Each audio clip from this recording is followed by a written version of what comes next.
Double cramp roll tap dance move technique. That's what we're going to talk about in this video. If you're new here, I'm Rod from UnitedTaps.com.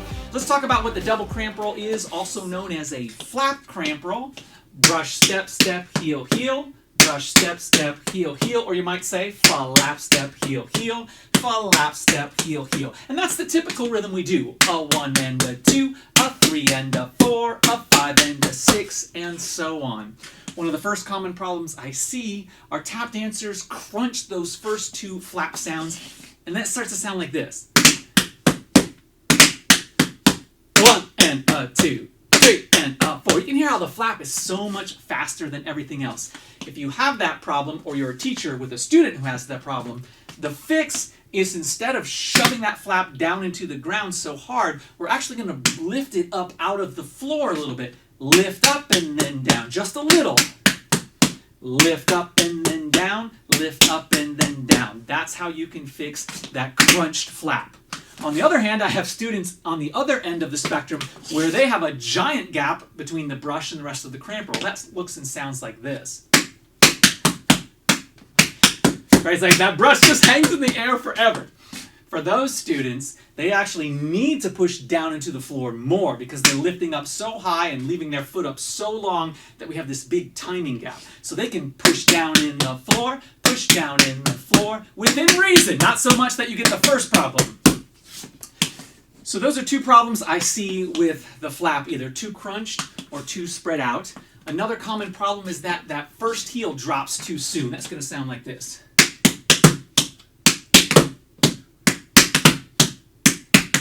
Hear that? Brush, step, heel, heel. Bum, bum, ba-dum, bum.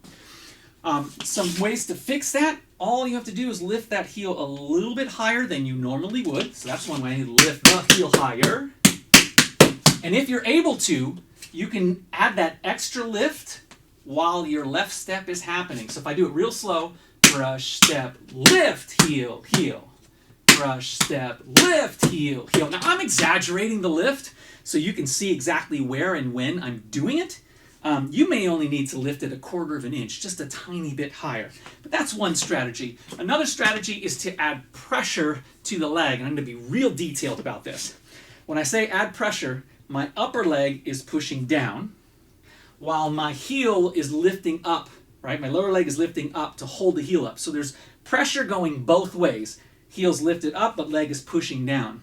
So I'm going to build that pressure, and then I'm going to release the heel all at once. So this pressure stays, but the bottom leg pressure releases. So I have pressure, release, pressure, release. And it's all within reason.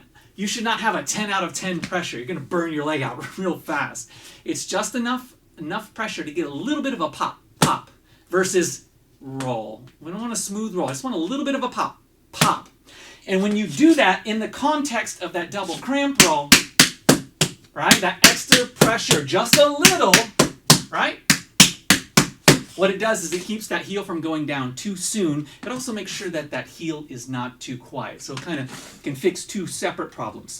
So that's the common problem I see there with the early heel and how to fix it. You can either lift the heel a little bit higher, or you can add a little bit more pressure to the leg that's doing the heel.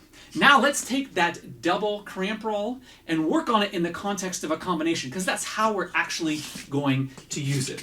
So what we're going to do is we're going to start on the right foot doing a double cramp roll and 2 spank steps. Spank step, spank step. 5, 6, 7, 8, a 1 and a 2, a 3, a 4. One more time. 6, 7, 8, a 1 and a 2, a 3, a 4. And if you want to keep going with this practice exercise combination, just click on this video right here.